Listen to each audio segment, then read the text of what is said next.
Welcome to the Q&A Café. Welcome, Bob Woodward. Here we are again at the Georgetown Club, but this time, for the first time, we're upstairs in a much bigger dining room, which I must say that since Bob has been on the show now, I think 4 or 5 times, the crowdedness of it, which I love, reminds me of doing it at Nathan's, when it always felt like when it always felt like the audience was like in our laps, which, you know, is actually fine with me. But yeah, I mean, Bob, you just keep cranking out books and you just keep coming back to the Q&A Cafe, and that's fine with me. What is it, 17 now? Is this number 17? 18. 18. Wow. Book, yeah. Yeah, right. Congratulations. And of Watergate, do you call it a Watergate book? I mean, it is a Watergate book, yeah. A Nixon book, yeah. Yeah, Nixon, so it would be number what? Number 5 on Nixon, probably, yes. You think it's your last on Nixon? You know, I thought I'd never do another one. Yeah, yeah. And until I ran into Butterfield, and then there you go. When you run into somebody who's carted off thousands of documents yeah, you're kind from of the dude. White House, many of which have not been known. Right. You know, that is an incentive to do another book. Before we get to that, though, because, you know, we're taping this at the end of December, and this has been a momentous week in the history of the Washington Post, where you've been since you were a little child. They moved from the longtime headquarters on 15th Street to new digs at Franklin Square. And while I imagine you probably spend more time at your home office now than you do at the Post, that still had to mean a lot to you. And I wondered if you would just say something about, you know, what it meant saying goodbye to that building. Well, as Marty Weil, who is the longest serving reporter at the Washington Post, in fact, when I was the Metro editor, I decided everyone should work on a project, including Marty. And what Marty does, he's the night reporter and stays famously, there. Right. Yeah, and well known for, you know, getting big stories and going off on things. And so I called him in and said, I think everyone should expand their horizons and do a project. So I'd like you to do a project. And Marty looked at me and said, no. I'm not and surprised. I said, no, wait. And he said, no, I just don't, I don't do Windows. I don't do projects. And no. And it was just that, you know, that's the way it's going to be. So you accept the terms of engagement that he decides on. I think you could respect that attitude, though. Yeah, in that case, yeah, in that case. But what Marty said a day or two ago, when everyone was kind of moving out and there was a farewell ceremony, he said, well, a building is just a rectangular space. Oh. And I think, no, but I think that's true. And there was a big celebration, and my old colleague Carl Bernstein came down from New York, and Don Graham was there with his, having had some sort of foot surgery, and the new publisher, Fred Ryan, and so everyone gave a little talk that went on. Did Bezos come? Bezos was not there, but people went on and on and reminiscing on. And when it was my turn, I talked for, I think, 2.3 minutes, and that was it. Yeah. People were sweating. How many different desks do you think you had there? I actually remember your very first in Metro. I remember you being just way back. I mean, I remember wading through many desks to get to your little anonymous location somewhere back in the back. Yeah. But you probably moved around a lot over the years. Not too often, and I mean, the newsroom has been redone so many times. I could position and look where my desk was based on where Bradlee's office was, and I knew kind of that angle and so forth. But you and I met when I was a Metro reporter and out covering some demonstration before Watergate. I'll take you even further back. You and I met at a Carl McIntyre event out in Virginia, when you were working for, was it called the Sentinel or the Journal newspapers? In Montgomery County. And you had asked me if we could have lunch because you thought I was a big-time reporter because I worked for UPI. I know, you can laugh, it's okay. No. And so you were a big-time reporter. Thank you very much. There was that moment. But you said you were really interested, you really wanted to try to get to the Washington Post, and could we get together and talk? And I found time for you, and we met at a restaurant on K Street.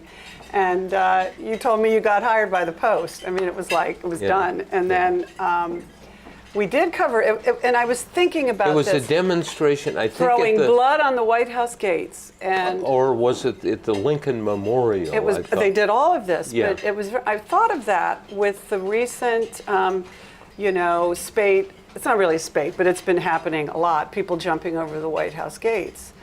And, I was just thinking that people don't recognize that craziness at the White House gates has been going on for such a long time, and that I remembered you and I covering a demonstration, and we had followed them from Capitol Hill to the White House, and they were going to throw blood at the White House gates.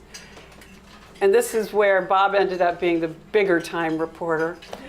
I thought I would go back to UPI and file because we didn't have these little devices then, because it didn't seem like anything was happening. And you said, well, I'm going to stick around. I'm going to hang out with the demonstrators. And then you called me later from the Post and you said that they did throw blood at the White House gates. And then they went on to the Lincoln Memorial. But now the story is not so much of the people jumping the White House fence to get in, but the people on the Obama staff jumping the fence to get out. To get out. Well, that's what happens. Yeah, it does. But I thought you were going to make some Trump joke about his attempts to get in the White House gates. Yeah. Let me just ask you a Trump question. You've seen so much. You've seen so many presidencies. We've all lived long enough. What do you make of Trump? Because I think the media is playing a very critical role in it because they are both complaining about him all the time, but enhancing his popularity. And I'd love to hear your thought on what just the media role, or what you think of what the media role is in that. Well, you have to cover him, but the coverage then feeds on itself. No, you do. CNN labels whole shows after him. Yeah, but I think it's the polling is dramatically unreliable, as it always is, because it's saying what would you do now, and the votes in the polling for him are largely people who are saying, this is a way to stick it to politics, to Washington, to vote no. And so it's a no vote. So when it gets down to actually going to the polls, there may be significantly less support for him. But what if he does win in Ohio, in Iowa, and New Hampshire? If Trump does win, let me give you a quiz. You should ask anyone in the audience. Who won the New Hampshire primary in 1996, the Republican race? What, somebody like Newt Gingrich? I think we'll give a free lunch to anyone who... Newt? Who won? Bob Dole. Pardon? Bob Dole? No, because he got the nomination. Yeah. I'm sure it's going to be somebody who never went any further than that, right? Well, certainly in a very meaningful, measurable way. Who? Pat Buchanan won. Nice. New Hampshire primary in 1996. But you know, what? And that's... You're pointing, is he in the audience under the Christmas tree? Right. That's such a good example, because he... And so it's measuring what people say now, and then in 96, Dole won Iowa by 3 points over Buchanan. Buchanan beat him in New Hampshire. And then, 2 free lunches if people can name who won the next 2 primaries, which were Delaware and Arizona. Not a clue. Steve Forbes. Oh, God, yeah. And then Dole ran the table and won all the other primaries and got the nomination. So you know. But I also remember '76 when I was out at the Kansas City convention, the Republican convention, and Reagan made an end run on Ford, and most of the media were making fun of Reagan as a joke and didn't really stand a chance. But he didn't get the nomination in '76. Do you know Trump? Ford did. I have interviewed him, and I've been down at one of his things to give a speech over the years, but I do not know him well. And look, I remember, maybe this was a month ago, talking to a group, 1,000 lawyers. I mean, imagine 1,000 lawyers at, you know. Yeah, I shouldn't be nervous about this then. $500 an hour that they're all there for just you. for lunch. I guess it was lunch, and I asked the question: how many want the next president to be somebody who has touch with reality? And everyone, how many people want the next president to have no touch with reality? And no hands went up. Well, look at what Trump's proposing, deporting 11 million people. How do you have any concept of what that would do? And you know, there was some good commentary today about his proposal eliminating Muslims from entering the United States, and they asked Trump, how do you do that?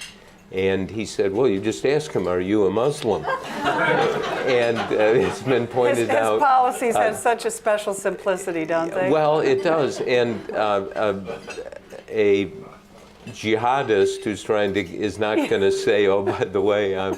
And so Charles Krauthammer was citing in a column in the Post this morning that maybe they should have the bacon sandwich test for everyone entering the country, and that you make them eat a bacon sandwich. And if they wouldn't, it's perhaps they're Muslim, but then he pointed out that would discriminate against Orthodox Jews and vegetarians who apparently couldn't get it. I mean, this is just not practical. Right. Well, that's one word. Right. Yes. Right. No, but it's not. It's not going to. And then the other question, I asked this group: how many of you want the next president to be somebody who's a magnet for conflict? And not a hand went up. I mean, the next president has got to be somebody who can avoid conflict and compromise and bring people together, the parties and the country. And that's got to, I mean, that is a giant task, and I think that's essentially the task, or one of the tasks for the next president. Have you ever wanted to do a campaign book? Well, I did in '96. That's why I remember Buchanan. But was that were you out on the living the life? No, the boys on the bus. I would go around. Yeah, I did some of it. I was in Buchanan's room in New Hampshire the night he won. You know, and he was. You know, there was. If you were going to follow a candidate in this race, I wouldn't. Well, I gathered that. But, I'm too old. Well, I don't know if I agree with that. Yeah, I do. Okay. If you're too old, then it's time for both of us to pack it in. But you don't, and I found in that campaign book, you don't find out what's going on, or the larger question, because it's going to be covered what goes on and what's said. Who are these people? Who are they? And that is the basic question, and I think that's the challenge for journalism with Trump and all the candidates. Did anyone see an interview that Charlie Rose did with Vladimir Putin, the Russian president, about a month ago? Anyone see it? No. What about it? Well, this was so important because Putin's sitting there kind of like, I'll get up if I don't like the question. And Charlie Rose asked him, said, there is a saying in the KGB, you were a KGB officer for years, there's a saying that once a KGB officer, always a KGB officer. And Putin sat there and said precisely this. He said, not a single stage of our life passes without a trace. What an interesting way to say yes, which is what he was How did saying. Charlie react to that? But no, it just kind of moved on. But it is true, not a single stage of our life passes without a trace.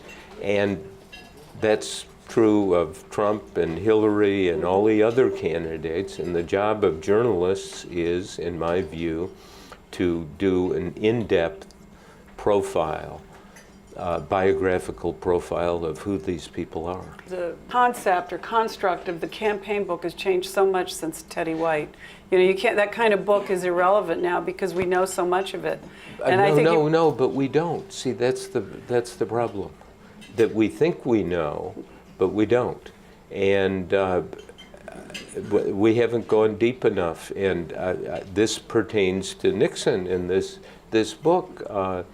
Suppose in 1968 we'd found out, you know, the extent to which he practiced deceptions and was obsessed by things that were just unhealthy. Right. If that had all been published, you know, maybe he wouldn't have become president. But that's not the job of journalists.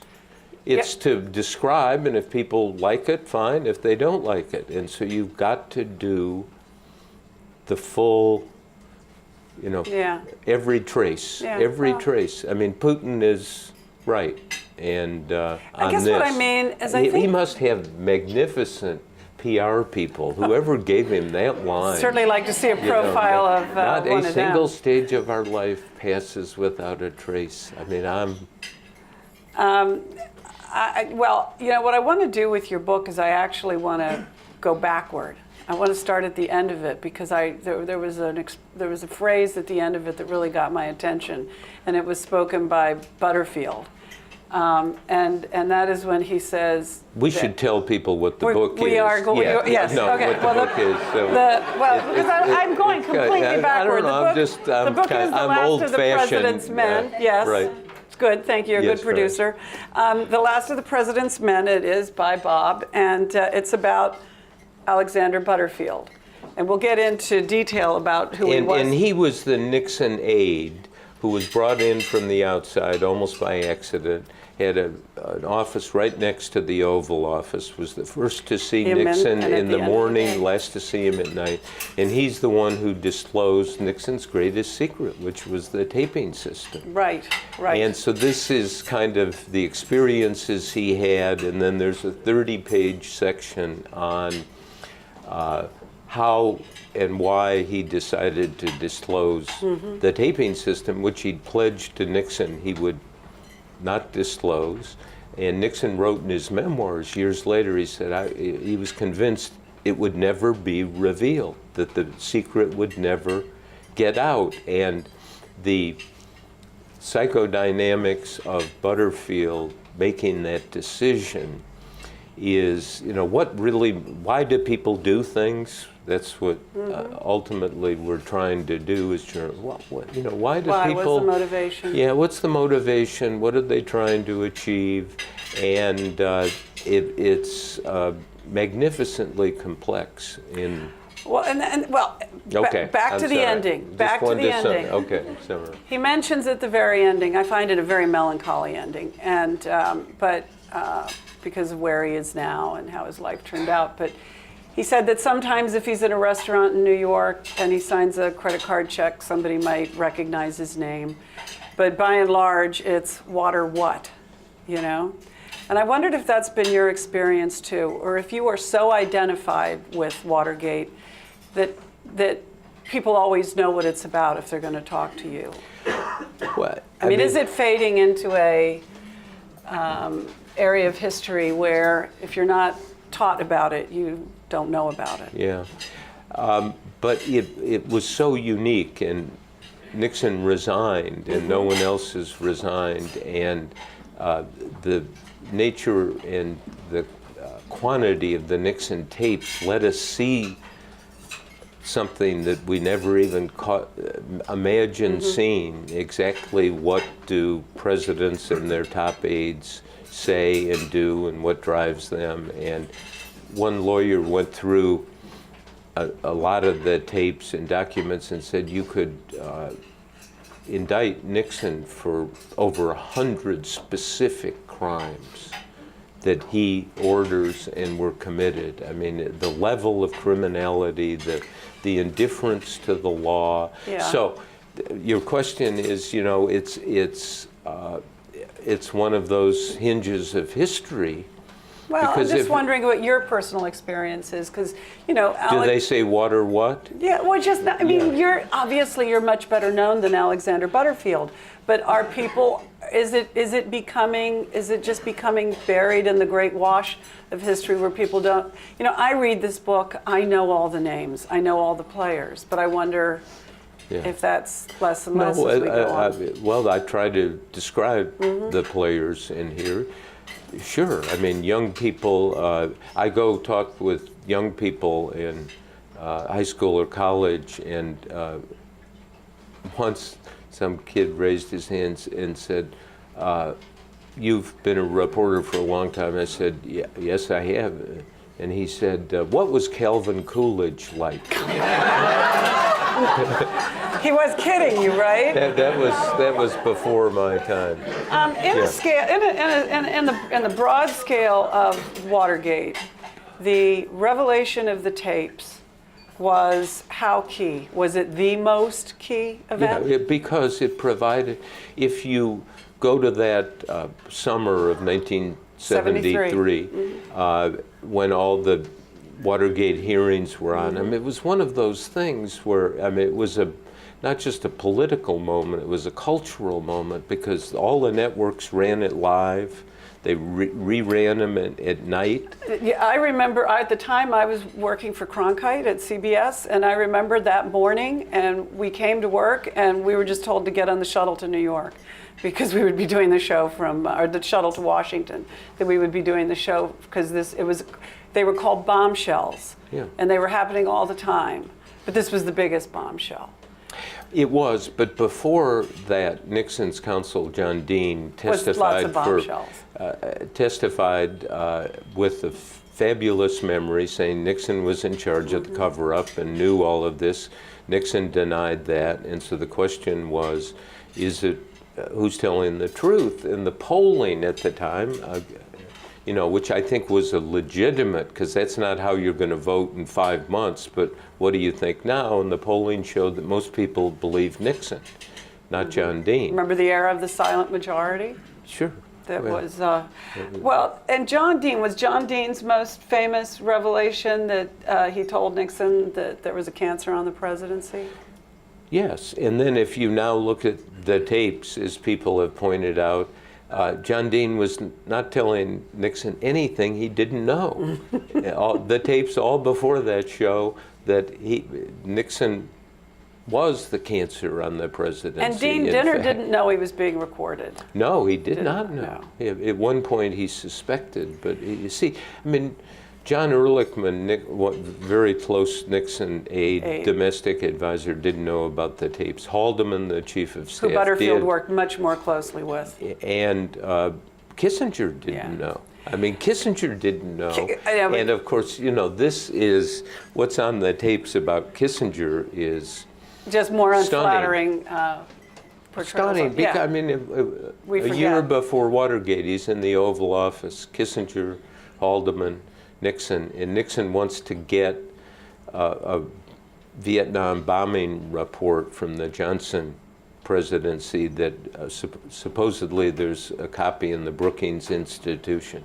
And Nixon says he wants it, and the tape, Nixon says, well, we'll go, let's break in, let's firebomb the place, let's do it on a thievery basis. And it's not happening fast enough, so Nixon says, blow the safe. I mean, the President of the United States saying, go blow the safe in you take us back our country. Right, you take us back to so many of his crazy ideas. I mean, they cover such a landscape. It's being new at the White House and being paranoid and freaked out about civil service staffers who have pictures of Kennedy on their walls, and assigning Butterfield to this massive investigation. I think it was Christmas Day or New Year's Day. He's going through the whole EOB, writing down everybody who has a Nixon or a JFK picture in their office, reports this back to Nixon. And there's one woman who has two pictures. They've been signed. Two pictures of John Kennedy. Of Kennedy that have been signed to. I mean, imagine that, the danger to society and national security. But she was the longest serving person at the White House at the time. It was addressed to, I think it was the personnel office, and the autographs were to the personnel office. It was just crazy. But then, yeah, and it turned out she lived in Silver Spring with her sister, and was as clean could be. But Butterfield had to check the CIA, the FBI, the Secret Service, and Haldeman. When I first heard of this from Butterfield, I thought, oh, you're taking an extra squeeze. That's a little bit of an exaggeration. And then you go to the memos, and Haldeman sends Butterfield a memo saying, we've got to find out about that woman with the Edna Rosenberg? Edna Rosenberg, yeah. If any of you know her. And one of the TV stations was trying to track down her sister, I think. I don't know that they succeeded. But the point here is when Nixon went through, it was Christmas Eve, '69, to imagine you're in your office, these are the staff offices, the civil servants, and in comes Nixon, ho, ho, ho, happy, Merry Christmas, Merry Christmas. And then he goes to Butterfield. He said he walked through all these offices, and there are pictures of Kennedy. And he says, and that's all he remembered from it. That I don't know what else he remembered, but he was quite. He was but I mean ignited. That's what Nixon saw. That's what he saw. And he said that this is Nixon's word, an infestation. Yeah. That somehow, and we've got to get all those pictures out and get them replaced with Nixon pictures. Yeah. And so Butterfield undertook this investigation, and this effort found, 35 offices. Time-consuming project. And all this is documented in memos of the time. In the final report to Nixon from Butterfield, the heading is sanitization right. of the staff offices. As if somehow it was the process of disinfecting. Right, but this was just because John F. Kennedy Pictures. Now you look at this and you see all of this effort going into it, and you want to suggest that Nixon take a Valium gargle or something to just kind of lower. Get over it. Yeah, move on. You won. You're president. Right. He's not. He got assassinated. You're living on. But he can't. And we knew some of this, but not the extent to which Butterfield witnessed it. The colorful details are incredible. I'm thinking I was really taken by Butterfield's very first weeks at the White House. Here's a man who's left a promising career in the Air Force to come. He felt it was a calling. He was ambitious. Well, no, he was ambitious. He was ambitious. If you ask any colonel in the Air Force, would you like to become the White House Deputy Chief of Staff? I think they're going to say, gee, yeah, I'll make that sacrifice. But his first dealings with his new boss, not Haldeman, but the president, he is beside himself with rage about the way Nixon treats him. That Nixon just ignores him. That Nixon behaves so bizarrely around him. He can't talk. He can't talk. Butterfield goes into the office, the Oval Office, with a paper for the president to sign. There's another person in there, and Defense Secretary Melvin Laird. And there's no acknowledgement of Butterfield. And then he goes back into his office and he's like, WTF? What am I doing here? He says, what does he ask? He says, is it just that he's shy or is he rude? Does he hate me? Or does he hate me? But then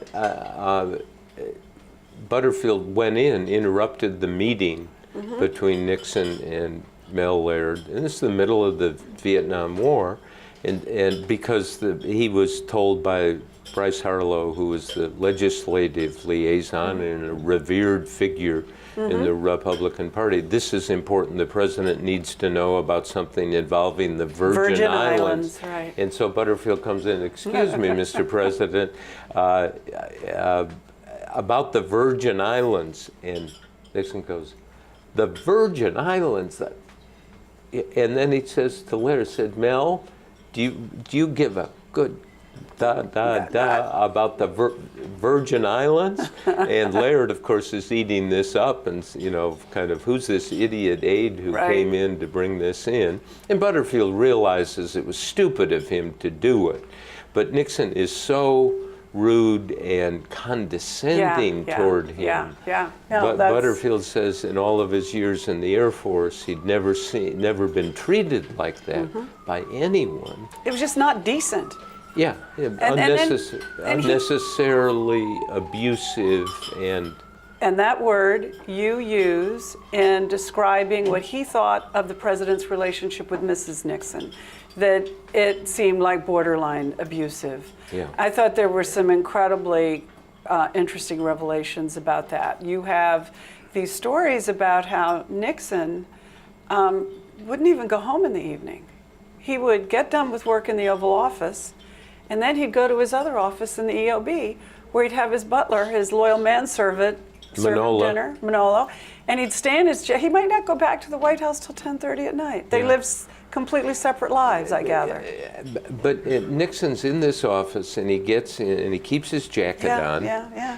But he puts his, really lets his hair down, puts his feet up on, and has Manola cook him dinner and bring him a drink, and he works on his yellow legal pad night after night after night. And now, think about it. You're the President of the United States. You can have dinner with anyone in the world, right? And who do you have it with? Yourself and your yellow legal pad. And as Butterfield said, well, what's he doing on the yellow legal pad? He's worrying about, liberals in the State Department. Or am I getting the right press. Cottage cheese in the office? Yes. Am I getting, all kinds of trivial things? Or who among the media are being allowed to attend the White House prayer breakfast and, talk about more sanitation, having to keep all the wrong people out of that. But Butterfield ended up becoming... There's a great life lesson in that for not just politicians, I think for everyone, and that is that in one of the incidents, Nixon's going to China, and it's a big deal, and all the reporters have signed up, and Haldeman says, I have a list of the people who are going, and Nixon said, bring it in, and it's 100, and Nixon goes down the list, and number 6, and it's on onion skin paper, and he scratches it out and tears the paper and said, this son of a bitch. And he says to Haldeman, do you remember what that guy wrote about us after the 62 gubernatorial race in Connecticut? He's not going. And Haldeman says, well, he's the bureau chief or assistant bureau chief now. And so, never. And then Nixon goes through. And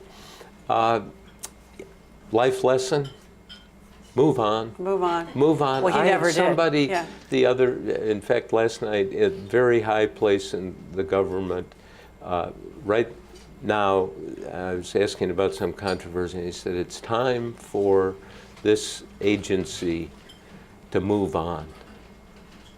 Just, you can debate the past. You're welcome to tell us, whoever it was. But the Pat Nixon thing was, I just thought, very troubling. But it's sad. It's very sad. She clearly led a very lonely life. Not only that, they go down to Key Biscayne and they have separate houses. He doesn't even stay in the same house with her. You wonder, I don't mean to be unfair, but I wonder if she didn't prefer that. I imagine over time she probably did. I don't know that she's ever been examined as closely as he has. But so we're veering toward the subject of sex, and sex rears its head in the book just to the extent that it's possible with Nixon. But he has these really, this is it's page turner. But he has these bizarre relationships with secretaries, and we have to remember, you know, when you're reading it, you really have to kind of get yourself inside the idea that this is the President of the United States.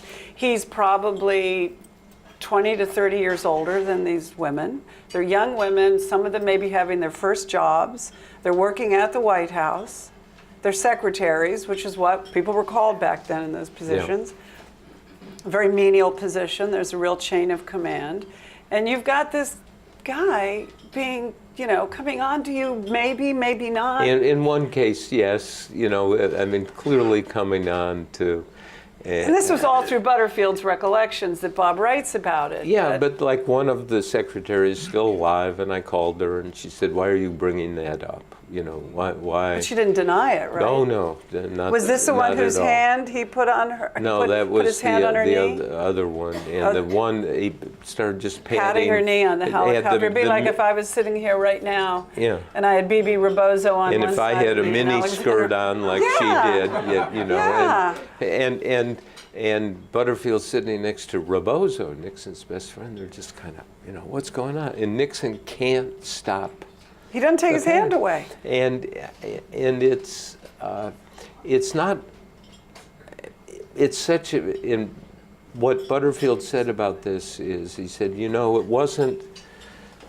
It was about how unable he was to communicate need or feeling, Nixon. Yeah. And Butterfield said, I never thought I would get this close to seeing that pain and that loneliness. The awkwardness. It was kind of worse than awkwardness. You know, there it was. And so Nixon alone is the all kinds of isolating activities. He tells Butterfield, oh, all these people coming to the state dinner tonight. Mm-hmm. Here's a list. There are 5 check marks, and those are the only people I want to talk to. You have to wrangle these people. You have to have the social aides make sure that they just bring only these people 5. to me. Right. And one of them was Arnold Palmer. Right. He wanted to talk, I guess, about his golf swing or something. But if you weren't on that list. You didn't forget trying to go up and just say hello to the president. Butterfield and the general, who's Nixon's military aide, and all these social aide, you know, they're elbowing everyone out. You know, hi, Mr. President. I know. You know, you get the hook, and you're gone. And then Nixon says, he always has a State Department review with Butterfield the next. Oh, he hated the State Department. No, I mean state dinner. Oh, state dinner review. Review, mm-hmm. And he says, you know, that worked. That's great. I'll give you a list 5 people. That's the way it's going to be in the future.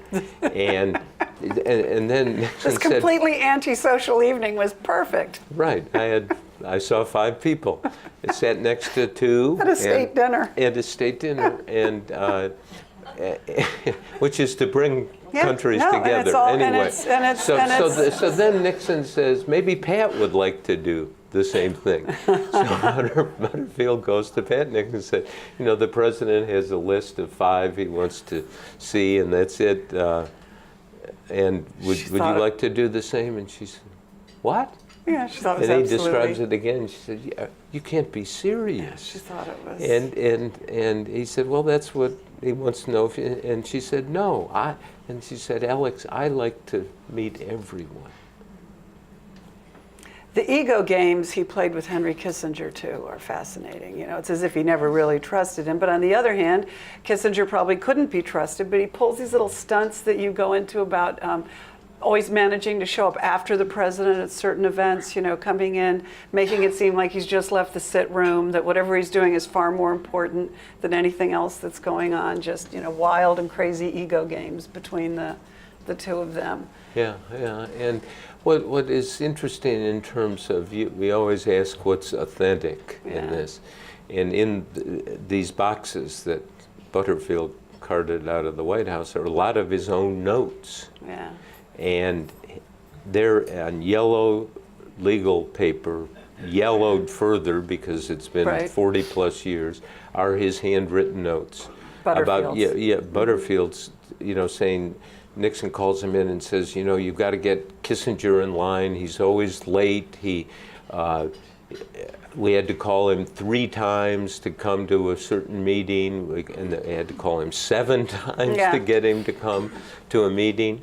And then there are the stunning handwritten notes which are reproduced in the back of the book I love about that part. My Lai Yeah. and the My Lai massacre, which was one of the war crimes of all time. 500 people killed, and Nixon calls Butterfield in and says, okay, now here's how I want to deal with My Lai. I want to attack everyone who's written about it. Seymour Hersh, Life magazine, Time magazine.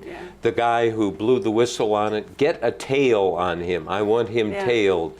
He sounds too credible and smart to be a farmer. They say he's a farmer. He couldn't be just a farmer. And it's all Raging paranoia. And this is what he's spending his time on. And there's, if you recall, 6 weeks ago when the U.S. accidentally hit a hospital in Afghanistan, killed lots of people. Obama, very much to his credit, went out personally and apologized. And that was an accident. My Lai was a war crime committed by our troops, and Nixon's whole reaction, instead of, gee, this is an awful thing, and maybe I should apologize, it's all attack. Attack those who said, maybe we can get the right-wingers with us. Maybe we can get some senators and congressmen to do it. And you go through that list of what's in Butterfield's notes, and the dog that doesn't bark on the list, there's no remorse, there's no sense. Well, and there's so much lying, and we don't have time to go into it in detail, but but there's a question that comes out of it. I mean, you have this incredible new revelation about the Vietnam War, how just before the election, Nixon is giving an interview to Dan Rather and saying the bombing is effective. But in fact, in his private conversations in the Oval Office and with Kissinger, he thinks it's not effective at all. Well, it's more than that. The very next day, after telling Rather, the bombing in Vietnam is very, very effective. In fact, it's so effective, I'm going to withdraw more troops. So he has essentially withdrawn all the troops, so there's no real ground force, U.S. ground force in Vietnam. And then the next day, on a top secret memo, Nixon in his own handwriting says to Kissinger, said, this air war, this bombing, is result equal zilch. Zilch, right. Total failure. Yeah. Totally turns on its head what he was saying publicly, and this idea of that the bombing achieved anything.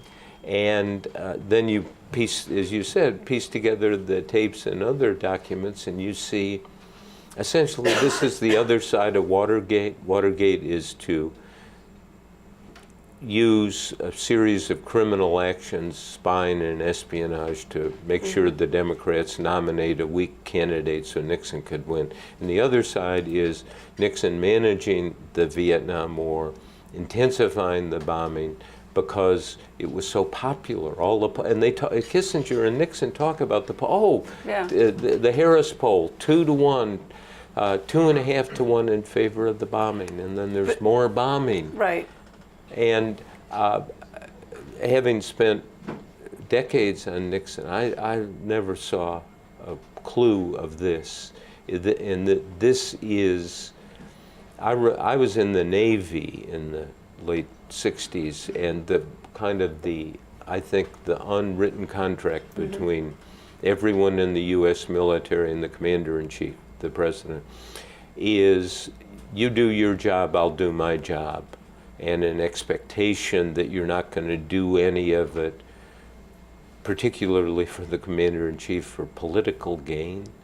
And then there he is, 1.1 million tons of bombs dropped after he said bombing was a failure and achieved It so. prompts you to say something in the book, though, that I thought was really important and interesting, and that was that you felt that maybe it was time for a greater, deeper re-examination of the Vietnam War. Yeah. That hadn't been done. Because there are more documents Butterfield had, and then you look and see Nixon and Kissinger had all these classified documents to write their memoirs, and then you compare the Butterfield document, the whole document, and they see they left out things that are quite critical to understanding what they were up to. For instance, Kissinger in his memoir says, I never wanted us to make a separate deal between the United States and the North Vietnamese and exclude our great allies and friends, the South Vietnamese, President Thieu. And you look at the document, and Kissinger actually sent a top secret report to Nixon saying, no, this is my favorite course, that we make a secret deal with the North. The exact opposite. Well, our time is up, sadly, but Okay. if you haven't already got the book, you should get the book. And I said I wanted to go from the back to the front because I was very touched when I read who you dedicated the book to, Ben Bradlee. Yeah. And I guess it couldn't be any other way, right? Yeah, that Ben was. Your last Watergate book would be dedicated to. And he was a magnificent editor and had the energy and curiosity, and what one of his attributes was this. He gave you running room. Said, okay, Best kind of boss. go to that. But can I do we have 2 minutes where I can talk about Katharine Graham? Because We have 2 minutes. 2 We'll minutes. make 2 Okay, minutes. two- It's television. Because they don't cut on YouTube, do they? No. I don't think, okay, so I go Or as on- long as I want. Or on DC cable. But this, and I thought about this as we're moving out of the building. Yeah. It was January '73. Carl and I had written all these stories saying all the top aides to Nixon were involved in Watergate, that it was a cover-up, and on. And interesting, at the time we kind of knew this, but we didn't quite face it. People didn't believe it. People thought we were on a bender and off the rails. Full of SH. And so Katharine Graham, the owner and publisher of the Post, called me up to have lunch with her. And she'd supported the publication, but I didn't know her. This is the day Carl had to go to a funeral. So I went alone with Howard Simons, who was the managing editor. And I remember going in, and she has this look on her face of, what have you boys been doing with my newspaper? And somebody asked, well, what have you boys been doing with my newspaper look? And you had to be there. And it was expectant. It was, you're in for not a waterboarding, but I have some questions. And you let Howard do the talking? No. She sat down, and she blew my mind with how much she knew about Watergate. She'd followed it all, and I later described this management style as ideal. Mind on, hands off. She knew everything that was going on, but not trying to micromanage, not telling reporters or editors what to do. And so after we go on, and then like the great CEO, she had the killer question, which was, so when is all this when's the truth gonna come out? When are we gonna find out that you're right? And I said that Carl and I thought, because there was this cover-up going on, that the Justice Department investigation was weak, to say the least, that they were paying the 5 Watergate burglars for their silence, because they tightened the lid, and that when Carol and I went to talk to people at their homes without appointments. We often just got this door slammed in our faces. And so I said, the answer to your question, when's it all going to come out, is never. And looked across the luncheon table. And this lunch, I'll never forget, we had Eggs Benedict for lunch in the middle of the week. Now, who serves Eggs Benedict in the middle of the week? Katharine Graham. She could serve whatever she wanted. Yes, that's right. And she had this look, when I said never, she had this pained, wounded look on her face. And she said precisely the following: never, don't tell me never. I left the lunch a highly motivated young reporter. And look where it got you. No, but here's what's important, and that what she said was not a threat. It was a statement of purpose. What she said to me, she said, look, use all your resources as a reporter, you and Carl, use all the resources of this newspaper to get to the bottom of this. And she said, why? And then she asked, well, why? Why are we going to get to the bottom of this? Why should we? And she said, because it involves the President of the United States, and we have to triple, quadruple the effort. But she said, the real reason why is because that's the business we're in. Absolutely. And I, if there is a creed or a description of why we do what we try to do in journalism, it is that. And we're going to someday put a plaque in the new building for the Washington Post, and we're going to drill it in so no one can take it out, and simply going to begin quote marks, never, don't tell me never, end quote, Katharine Graham, January 1973. That's wonderful. That's a great end note for us too. The last of the President's Men. Thank you, Bob. Always. Thank you. Thank you, everyone. Until the next